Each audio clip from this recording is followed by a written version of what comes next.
Oh. Genius billionaire playboy philanthropist. Why so serious? I wish I knew how to quit you. You talking to me? Life was like a box of chocolates. You can't handle the truth. I see dead people. Say hello to my little friend. Here's Johnny. You're gonna need a bigger boat. I'll be back.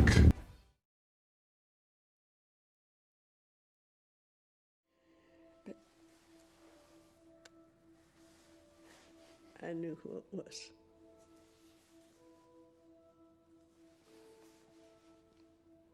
Nobody believed me, but I knew you'd come back.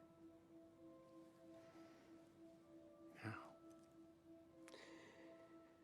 Because my dad promised me. Hey, welcome.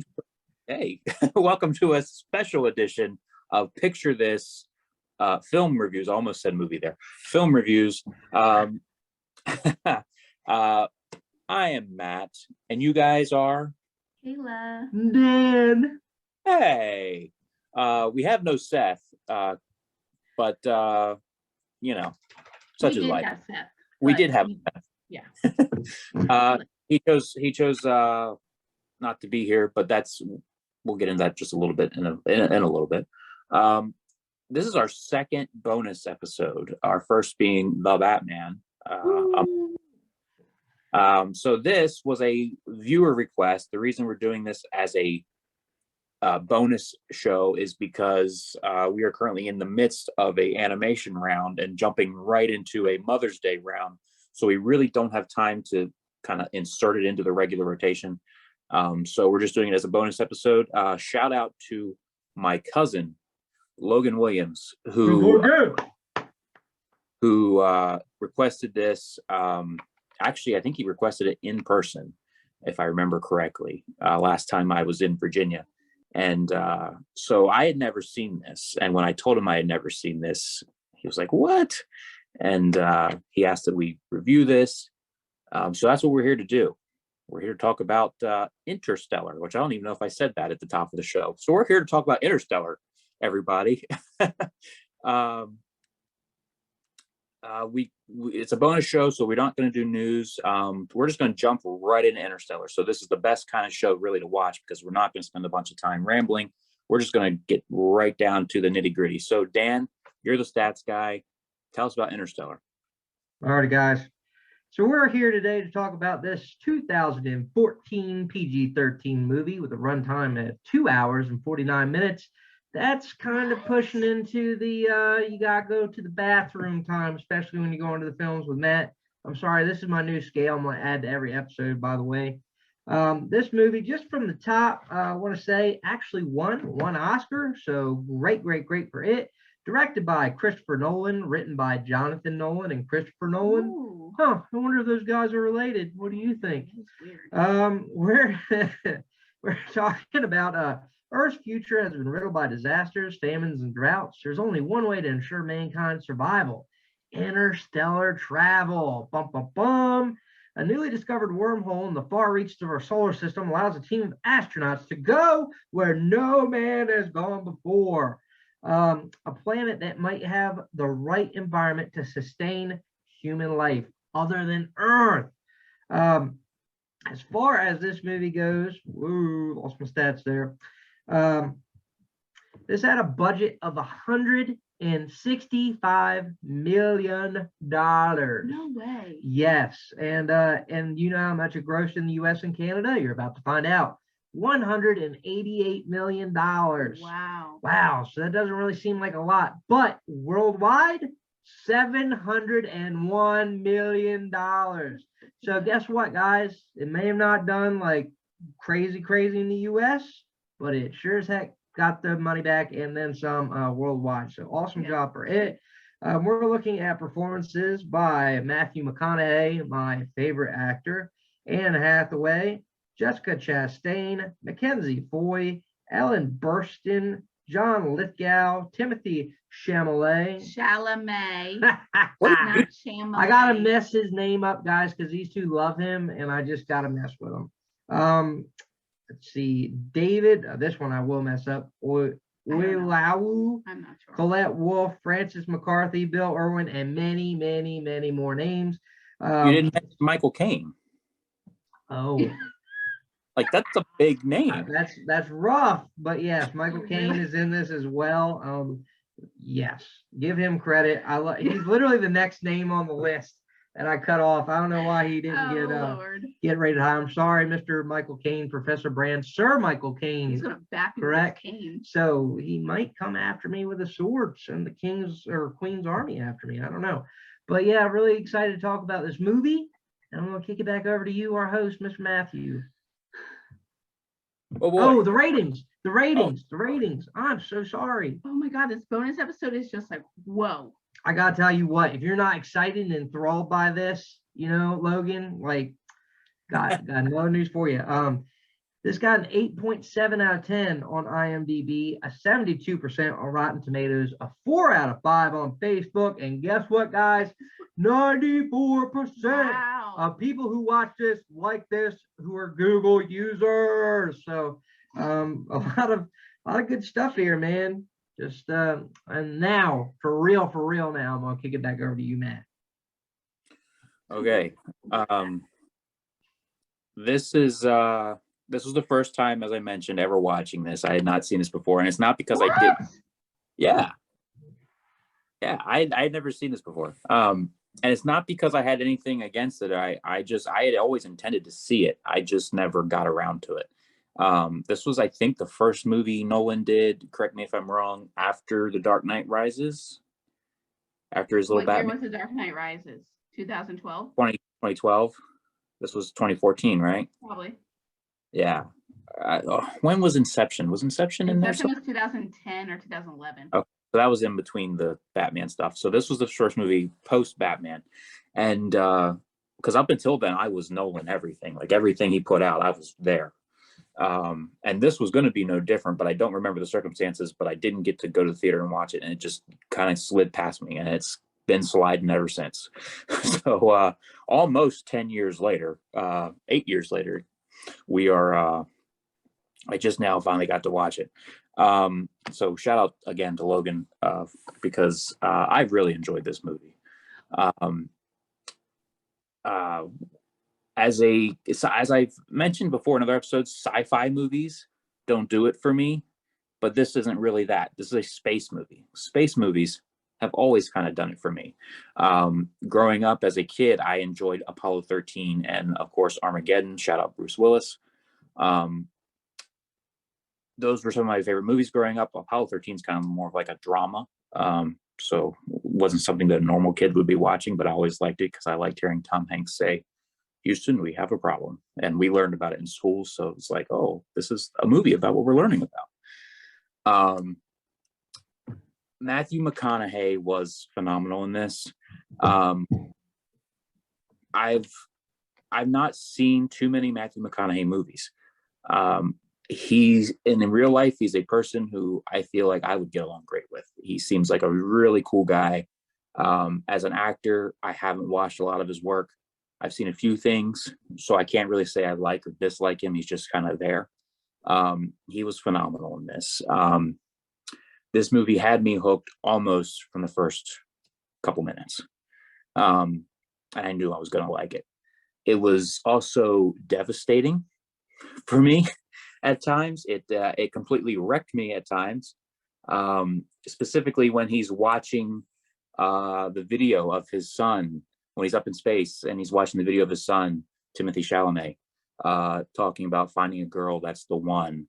And then suddenly he's a grown adult, Casey Affleck, with his baby, and he's just there crying because he's missing it all up in space. And then the daughter, who didn't make a video because she was angry at him for leaving, when she says that she's now the same age that he was when he left. So now would be a good time for him to come back. Like, that had me bawling right along with McConaughey. Matt Damon was in this. I had no idea. So that was a complete surprise. another thing that got me was the score. The score was really good in this, and was at times I was like, this almost seems like too epic for what's happening, but it still worked. Like, but then I also liked how sometimes there was no noise.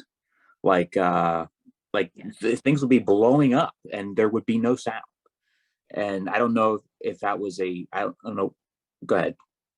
I was gonna say, Dan and I were talking about this, and that's because they're in outer space, so there's like dead silence, so it's like there's nothing, and that's probably exactly what they're experiencing. But sorry, go ahead. No, and that's what I was kind of thinking, because I remember, and this is going to take a weird sidetrack, but I remember the tagline for the movie, I think it was Alien, that said, "In space, no one can hear you scream," or something. And that's kind of where my mind went when I was seeing things like blow up and no sound was happening. But so that was cool. And then, of course, because I evidently like to cry throughout this whole movie, another line that got me was at the end when he comes in and sees his daughter, who is seemingly on her deathbed. And she says, "I knew you'd come back." And he says, "How?" And she says, "Because my dad promised me." And that got me right there. So I love this movie way more than I thought I was going to. I kind of thought I was going to like it. But it's a space movie, so you never really know. Sometimes they're hit or miss. Everyone was outstanding in this. Anne Hathaway, Michael Caine, McConaughey, as mentioned, all the others. I give this a 9 out of 10. Was really leaning towards a 10 on another day. In fact, the day I've watched it, I was like, this is a 10. Today, I've had a couple of days to sit on it. I'm going to go with a 9 for no other reason than I feel like I've been giving out too many 10s lately. but no, this is a phenomenal movie, outstanding. I would watch this again. I will watch it again. I plan on buying it now, and hopefully we'll watch it again here sometime soon. You want to go? Yes. Oh, okay. Well, dang, that gives me more time to collect my thoughts. So I'm not going to restate everything that Matt said. I agree. Casting was great. A lot of the scenes that you said definitely stood out, especially the one with the daughter, definitely a tearjerker. I just want to point out, Matt, I know you said this is the first time you've seen this movie, and that you're rating it so high that he was phenomenal in this. This is in line with his other bodies of work. So I hope this kind of serves as a segue for you to crack open some of his other films, because he is a terrific actor. And yes, I think that putting him in a starring role was absolutely what this film needed. He held it together. All the supporting actors did a great job as well, so I'm not going to take away from them. But it's kind of crazy. You're thinking about dystopian future. Is it something that could happen? Absolutely. I think like this movie kind of had that message or underlying message that we need to take care of our home planet rather than try to find the perfect other planet to go to. Something that kind of stood out to me in the movie, there's a moment where he's talking to Miss Man, or not Miss Man, I'm sorry. Crap. Is it Miss Brand, the professor, by Anne Hathaway? Mm-hmm. Brand. So she's talking to them about wanting to go to the planet where her boyfriend is. I guess you call it her boyfriend. And then he's saying, well, hey, you got this man who's, made these 12 people make this decision to go off world, leave everything they knew behind. Like, why would you not want to go there? Like, are you biased? And I almost felt like in that moment that his character was biased because she had a love interest, and he was just born declared that he didn't want to go to that planet. And how crazy it is to see somebody like Matt Damon's character was saying how he had or nobody else had gone through what he had gone through, that nobody would understand like what he went through. But yet here you had this astronaut who at the time was alive, not for much longer, that literally was left out of his capsule for 23 years on the ship. Is that what he said? Like, and he had aged? are you talking about their teammate? Yes. Yes, but he took sleeps in between. Right. But he said sometimes like he just stayed up. Yeah. And it's just crazy, like what he had gone through too had to be similar.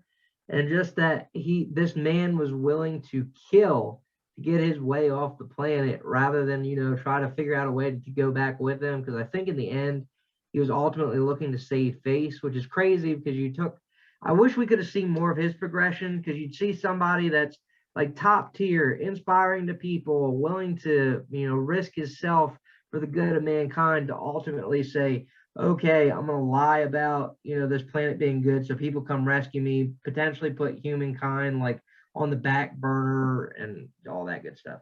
I thought it was interesting. Overall, this movie, I'm gonna give a 9.5 out of 10. I may be biased. I love Matthew McConaughey. Put Matthew McConaughey in a movie, I'm probably going to rate it higher than I would normally.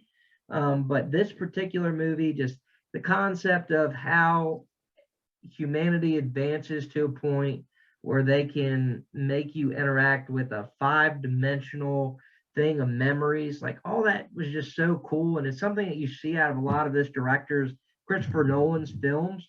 Like he puts a lot of thought into his work, and just what he puts in front of you is always provoking, because he did Tenet as well and Inception, correct? Mm-hmm. So it's in line with those. I don't know where I'd probably put this one behind Inception, but above Tenet for sure. For me personally. So Inception, this movie, then Tenet. Okay. But I love it. I'd watch it 100 times over. And definitely, again, Logan, thank you for the pick. Okay. Had a little time to think about all I'm going to say, so I'm probably going to ramble. I'm probably going to go here, there, but have you.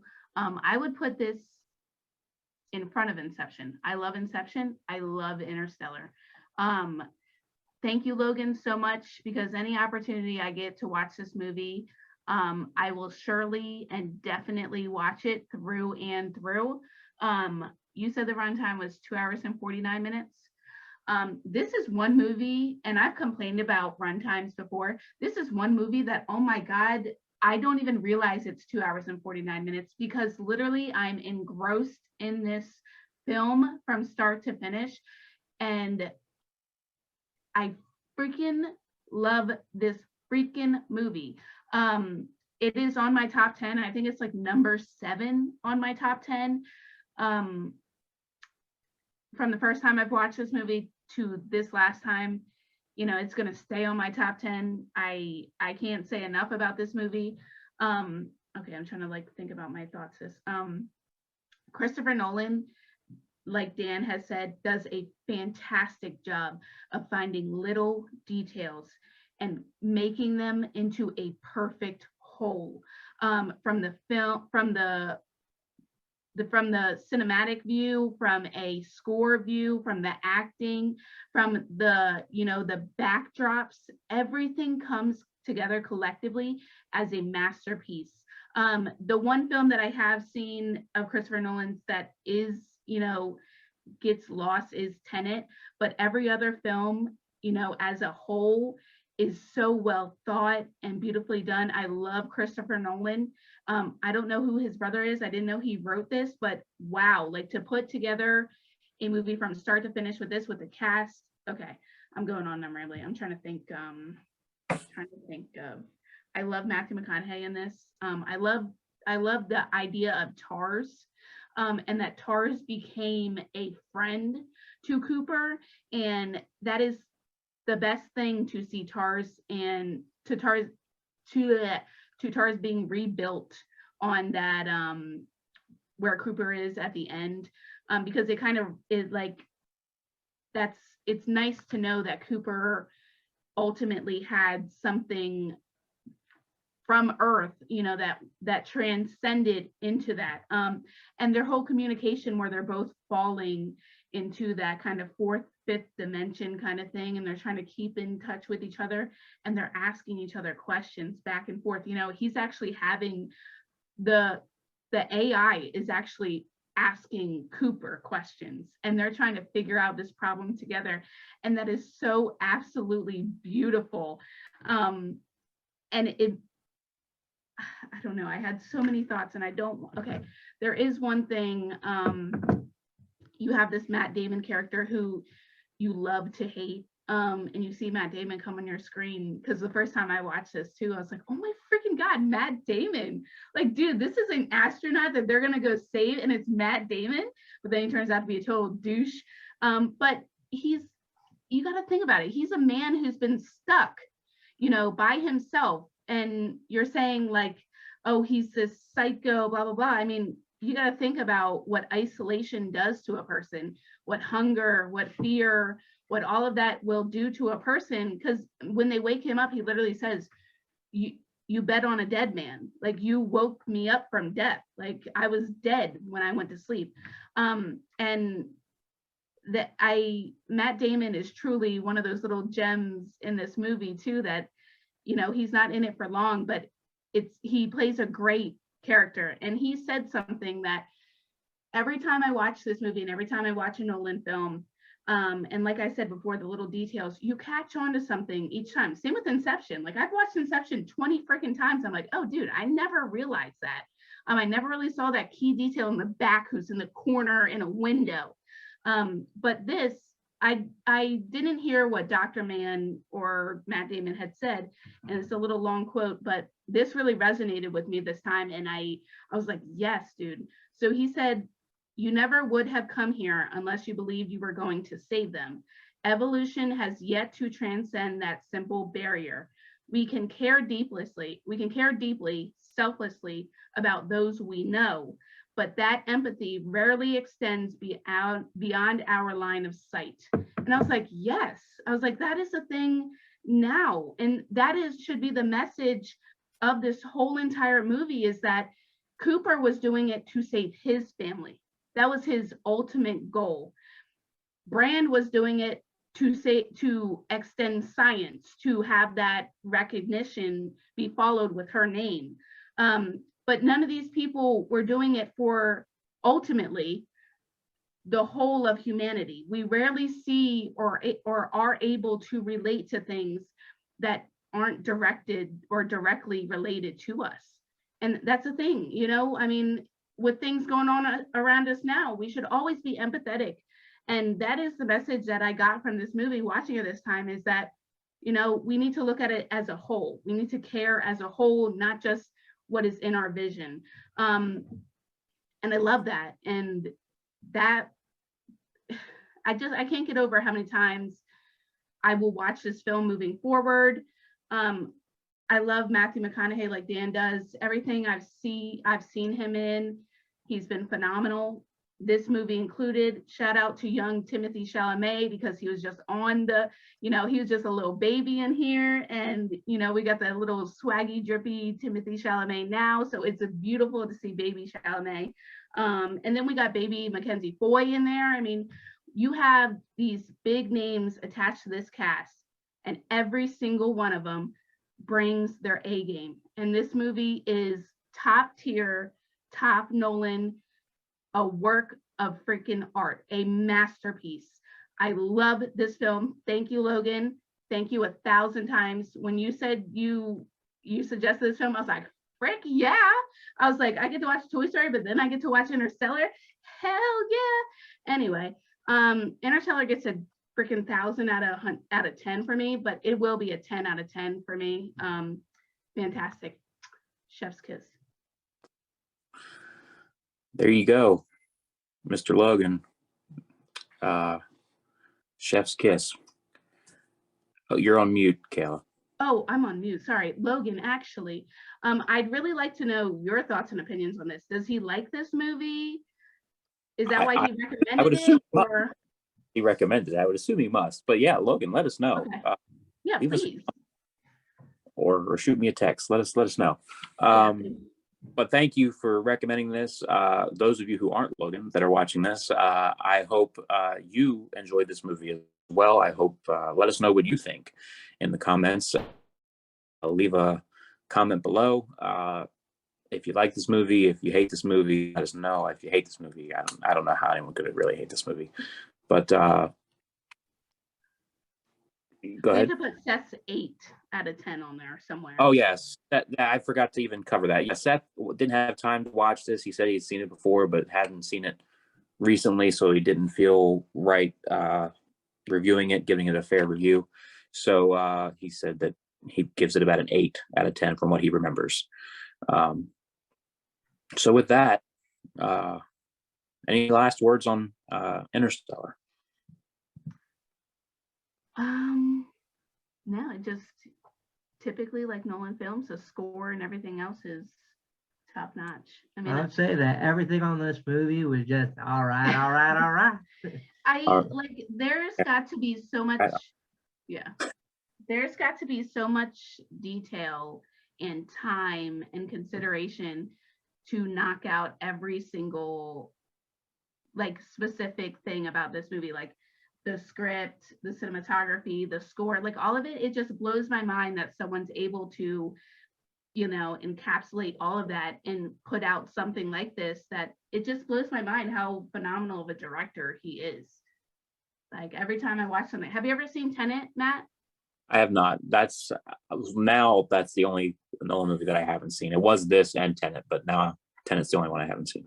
This is probably on par with Tenet as far as runtime, right? Tenet is just as long as this, right? I personally do not get a ton of enjoyment from Tenet. So I think it's a harder movie. Like for me, it was a harder movie to follow. And it's, I think, intentional, but yeah, it's definitely harder to follow. well, that's the whole thing. And I think they put these together so you watch these movies more than once, and you have to pick up, you have to actually like be engrossed in these films to pick up on these little details. And Tenet, that's exactly what Tenet is. I think you need to watch Tenet 10 times to even like get 90% of what you're watching. It's a very confusing film, but I really enjoyed it. But that is one that you can feel that runtime, and it kind of drags on. But for me, this is like, I didn't even realize that was almost 3 hours. That's insane. Dude, I love this movie. Love it. Yeah, give that to you. When I hit play and saw it was almost 3 hours, like, oh my god. but once I started, I got into it very quickly. And yeah, again, Matthew McConaughey was just super believable in this. Like he was that character, and it worked for me all levels. we're glad you liked it. Yeah, we're glad. I know. Yeah, no, like I said, the day I watched it, which was a few days ago, this was a 10, and then a couple days later I was like, I'll give it a 9, just because and then really the only thing hurting it, I think, and it's not even hurting it, but why take away a point? Because, well, like I said, I've been giving away too many 10s, and the runtime would be the only thing I would knock it. Just be a hair shorter, and I think it'd be perfect. But yeah, Very good. Very good. Very good bonus pick. Send us away, Matt. all right, so there it is. This is our bonus show, so if you don't already know, now you know. We'll be back, which this will hit Monday. So yes, we're recording this on Tuesday. Toy Story will drop on Thursday, so this will air on Monday. So by the time you're watching this, Toy Story will have already been released, and this coming Thursday is The Dark Knight Returns on HBO Max, which is what we'll be reviewing. So everybody go check that out. Follow us on the social medias. We've got the Instagrams and the Facebooks. Facebook.com/studio20, or no, that's who did that all wrong. Facebook.com/picture this film reviews, Instagram.com/picture this film reviews, and of course YouTube.com/studio29 films. Everybody have a great week, and Bye.